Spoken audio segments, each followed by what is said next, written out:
रही बात बीजेपी की, तो ओबीसी वर्ग के जो समाज के लोग हैं उनको गुमराह करके उनसे वोट लेते हैं और हमें आज जातिवाद में बांट दिया गया है। ऐसा हम जगह गदा ने उबू राखी हो तो गदो जीतो में आई कि बारला नेतारी जरूरत पड़ी हो तो मैं पास आती आवी तो अपना विधायक કે નર્મદા તો નહીં लाई हमें मु 32 नाला लावू तो 32 नाला नहीं लावे रही है और 32 पीढ़ी वास्ते पिया कमावा वास्ते आई है। आए थे हरिभजन को ओटन लगे कपास। इसका मूल अर्थ तो यह है कि भजन करने आए थे और व्यापार करने लगे, लेकिन सिरोही के राजनीतिक परिप्रेक्ष्य में इसे यूं कहा जा सकता है कि समाज सेवा के लिए आए थे और सत्ता पर काबिज होने की जुगत भिड़ाने लगे।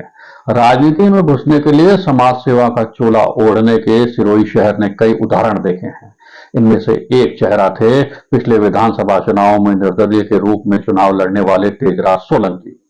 तेजराज सोलंकी का चुनाव चिन्ह उस समय ऑटो रिक्शा था, लेकिन सिरोही विधानसभा के चुनावों में सिरोही के मतदाताओं द्वारा इस ऑटो रिक्शा को भंगार कर दिए जाने के बाद वो अपनी राजनीतिक महत्वाकांक्षा साधने के लिए तुरंत भाजपा की वंदे भारत एक्सप्रेस में सवार हो गए। तेजराज सोलंकी ने गत विधानसभा चुनावों के दौरान एक पत्रकार वार्ता की थी, उसमें उनका वक्तव्य सुनिए। तेजराज सोलंकी है, विधानसभा क्षेत्र सिरोही से हूँ, 32 साल का युवा हूँ। इस बार मैं विधानसभा के इलेक्शन में निर्दलीय के तौर पर उतर रहा हूँ। मैं 3 बड़े मुद्दों पर काम करूंगा। वो रहेगा शिक्षा, स्वास्थ्य और रोजगार के लिए। एक 32 साल का युवा अब की बार तीसरा मोर्चा संभालेगा और लोगों का साथ है तो आगे हम इसी तरह काम करते रहेंगे। और अब की बार मैं ये जरूर देख सकता हूँ कि सिरोही में बदलाव आएगा। लोग अब परेशान हो चुके हैं 25 साल से और 15 साल से वही चेहरा देख के, वही जातिवाद, वही ये गुमराह वाले करने वाले वादे, और वो पूरे नहीं हुए हैं। तो इस बार ये युवा तीसरे मोर्चे के तौर पे काम करेगा और इस बार बदलाव लाके रहेगा।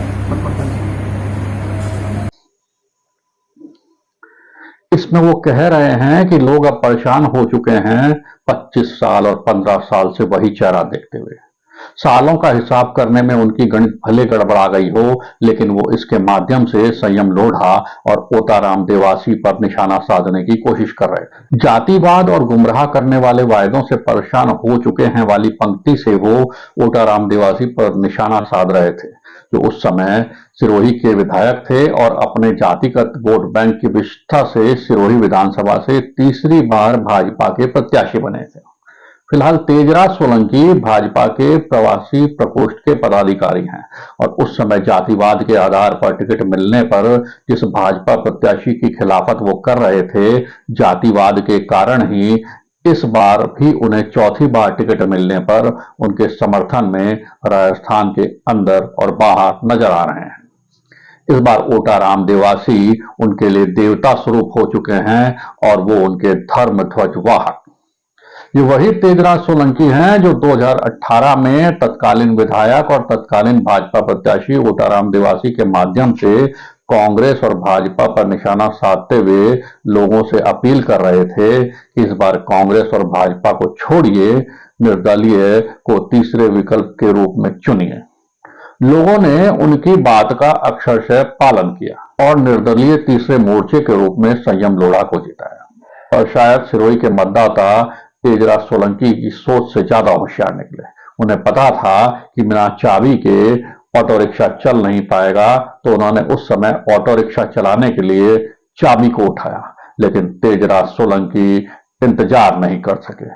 इस चाबी से इस बार चुनावों में वो शायद ऑटो रिक्शा को विधानसभा पहुंचाते, उससे पहले ही तेजराज सोलंकी का धैर्य जवाब दे गया और वो खुद ऑटो रिक्शा छोड़कर चल दिए। खुद को जातिवाद का विरोधी के रूप में प्रस्तुत करने वाले तेजराज सोलंकी इस बार धर्म रक्षक के रूप में इंट्रोड्यूस हुए हैं। उनकी एकमेव इच्छा है कि वो सिरोही के रामद्वारा के संत भजनाराम की तरह सिरोही में धर्म को बचाएं। धर्म को बचाने के लिए उन्होंने उस प्रत्याशी को चुना जो उनके पुराने भाषणों के अनुसार जातीय योग्यता के अलावा कोई दूसरी पात्रता नहीं रखता है। सोलंकी की वर्तमान पार्टी के विचारक सावरकर और उनके आदर्श प्रधानमंत्री नरेंद्र मोदी कथित रूप से जातिवाद को धर्म और राष्ट्र का दुश्मन मानते हैं। फिर तेजराज सोलंकी उनके द्वारा जातिवाद का चेहरा होने का आरोप से घेरे गए प्रत्याशी के माध्यम से कैसे धर्म और राष्ट्र की रक्षा कर पाएंगे। लेकिन भाजपा के प्रवासी प्रकोष्ठ के पदाधिकारी के रूप में इस चुनाव में जिस धर्म की रक्षा का वो बीड़ा उठाने का दावा कर रहे हैं, 2018 में ओटाराम देवासी पर अप्रत्यक्ष निशाना साधते हुए उन्होंने उनकी धार्मिक आस्था का मखौल उड़ाने के लिए माताजी भली करे के ओटाराम देवासी के तकिया कलाम का भी यह कहते हुए मजाक उड़ाया था कि माताजी भली तब करेगी जब मतदाता खुद अपना भला करेगा। सोलंकी का यह बयान ठीक वैसा ही है जैसा संयम लोढ़ा के विधानसभा में बयान को भाजपा बता रही। ओटाराम देवासी के लिए उन्होंने अपनी चुनावी सभाओं में उस समय कहा था कि लहर से जीते हुए नेता कहर लाते हैं। बीजेपी के प्रत्याशी ओटाराम देवासी हमें बेवकूफ बना रहे हैं। तो तेजराज सोलंकी सिरोही की मतदाताओं को ये बताएं कि उनके ओटाराम देवासी के साथ इस बार शामिल हो जाने पर ऐसा कौन सा मोहिनी मंत्र मिल गया जिससे बेवकूफी ने अपना नाम बदलकर समझदारी रख लिया है। एक वीडियो में वो कांग्रेस के कार्यकर्ताओं का हवाला देते हुए ज्ञान देते हैं और अप्रत्यक्ष रूप से संयम लोढ़ा पर निशाना साधते हुए कहते हुए सुनाई देते हैं कि एक ही व्यक्ति को हमें बार बार टिकट क्यों देना है। बाद में कांग्रेस और भाजपा दोनों के प्रत्याशियों पर निशाना साधते हुए कहते हैं कि इस तरह से तो कार्यकर्ता जिंदगी भर कार्यकर्ता ही रह जाएगा, उसे कभी टिकट नहीं मिल पाएगा। वो ओटाराम देवासी पर निशाना साधते हुए कहते हैं कि 2 बार विधायक बनकर आने वाले प्रत्याशी को भी हमें नहीं चुनना चाहिए। तो फिर इस बार तो ओटाराम देवासी हारने के बाद चौथी बार टिकट लेकर आ गए हैं। इस बार तेजराज सोलंकी उनके साथ हैं या अपने पुराने भाषणों पर अमल करने के लिए आए हैं। पालड़ी एम की एक सभा में तो वो ओटाराम देवासी को बाहरी नेता बताते हुए कहते हैं कि ऐसी क्या जरूरत पड़ी कि भाजपा को बाहर के नेताओं को यहां से टिकट देने की जरूरत पड़ी। वो ये कहते हैं कि कांग्रेस अनुसूचित जाति को और बीजेपी ओबीसी को बेवकूफ बनाकर उनका मत हासिल कर रही है। और वो कहते हैं कि वो इसीलिए राजनीतिक पार्टियों के खिलाफ कि उनके पास अब ऐसी कौन सी जुडिशियल पावर आ गई है कि उनके ओटाराम देवासी के साथ आते ही उन्हें सिरोही की नागरिकता मिल गई। एक सभा में वो ये कहते हुए सुनाई देते हैं कि विधायक ने नर्मदा लाने को कहा था, अब कह रहे हैं कि वो बत्तीसा लाएंगे। वो ओटाराम देवासी पर आरोप लगाते हैं कि ये बत्तीसा नाला नहीं लाएंगे, अपनी 32 पीढ़ियों के लिए पैसा कमाने के लिए फिर से आए हैं। यही नहीं, वो तो सड़कों और हैंडपंपों के पैसे भी खा जाने का आरोप उन पर लगाते हुए सुनाई दे जाते हैं।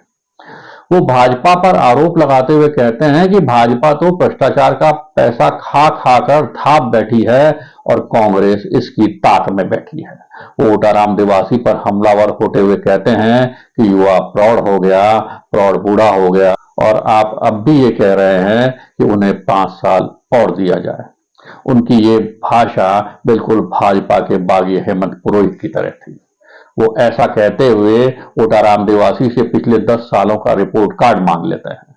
ये सवाल अब भी यथावत है कि उनके भाजपा में शामिल होने के बाद भाजपा का ऐसा कौन सा प्रधानाध्यापक उन्हें मिल गया जिन्होंने ओटाराम देवासी के विकास का रिपोर्ट कार्ड उन्हें दे दिया।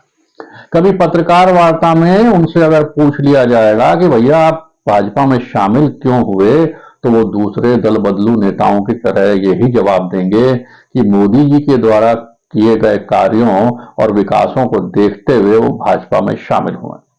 तो सवाल ये है कि जब वो निर्दलीय प्रत्याशी के रूप में ओटाराम देवासी पर आरोप लगा रहे थे, तब तो दिल्ली में नरेंद्र मोदी, जयपुर में वसुंधरा राजे और सिरोही में ओटाराम देवासी की ट्रिपल इंजन की सरकार चल रही थी। तब उन्हें विकास क्यों नहीं दिखा। इसी सभा में आखे की धार्मिक आस्था पर सवाल उठाते हुए ओटाराम देवासी पर आंखें देख देख कर सिरोही की जनता को आंखा निगल जाने का आरोप भी वो लगाते हैं। दरअसल दोष तेजराज सोलंकी का भी नहीं है। फिलहाल समाज सेवा राजनीति में घुसने का शॉर्टकट हो चुका है। पहले राजनेता समाज सेवकों को अपने हित के लिए चुनावों में इस्तेमाल करते थे। समय के साथ इस परंपरा में बदलाव आया। राजनीतिक महत्वाकांक्षा वाले लोगों ने सोचा कि समाज सेवकों को अपने हित में इस्तेमाल करने के लिए उनकी चिरौरी करने की बजाय क्यों ना खुद को ही पहले समाज सेवक के रूप में लॉन्च करें और फिर राजनेता के रूप में खुद का कन्वर्जन कर लिया जाए। दरअसल समाज सेवा वो गेट पास है जिससे कोई नेता बनने का इच्छुक व्यक्ति राजनीति के दुष्कर द्वार में घुसने के प्रारंभिक उपाय के रूप में अपनाता है। ऐसे नेताओं को काका हाथरसी की इन पंक्तियों में व्यक्त किया जा सकता है। समझे नेता नीति को, मिलाना ऐसा पात्र, मुझे जानने के लिए पढ़िए दर्शन शास्त्र। तो अगर आप दर्शन शास्त्र पढ़ सकते हैं तो इन नेताओं को समझने की कोशिश कीजिए। नहीं पढ़ सकते हैं तो इन्हें इस गलतफहमी में रहने दीजिए कि मतदाता अब भी नासमझ है।